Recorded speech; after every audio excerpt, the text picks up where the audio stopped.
Hello বন্ধুরা, আজকের আমি দেখাবো কিভাবে সহজেই মসকিউটো ব্যাটের ব্যাটারি চেঞ্জ করতে পারবেন। বেশিরভাগ ক্ষেত্রে এই মসকিউটো ব্যাটের যে বোর্ড আছে, বোর্ডটা সবসময় ভালো থাকে আর ব্যাটারিটা তাড়াতাড়ি খারাপ হয়ে যায়। তো আমরা কি করব, দেখুন ওই ব্যাটারির জায়গায় আমরা এই 18650 ব্যাটারি ব্যবহার করব। তাহলে লাস্ট পর্যন্ত ভিডিও দেখুন, ছোট ভিডিও হবে। আর যদি আমার ভিডিওতে কেউ নতুন এসে থাকেন তাহলে অবশ্যই সাবস্ক্রাইব করুন, কেননা একটা ভিডিও বানাতে অনেক সময় লাগে। তো আপনারা সাবস্ক্রাইব করে আমাকে সাপোর্ট করুন। চলুন শুরু করা যাক।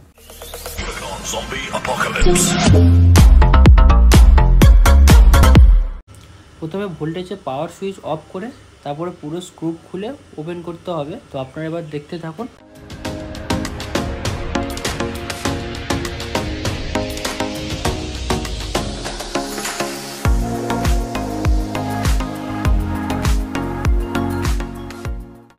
তো আমরা এই ব্যাটারি ইউজ করব।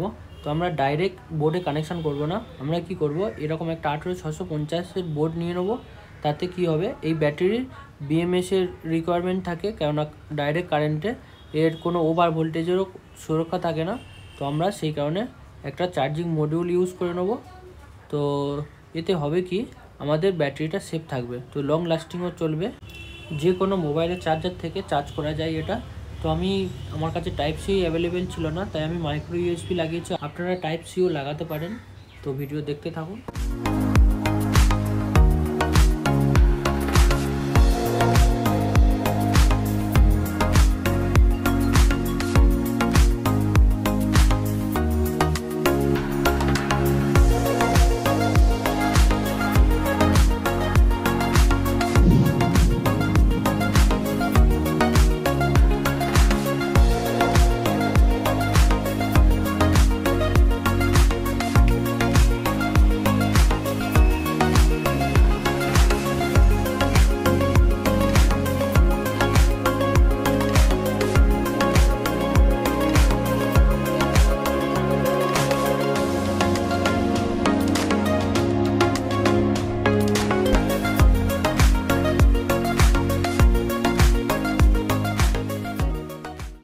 তো এখানে মসকিউটো ব্যাট রেডি।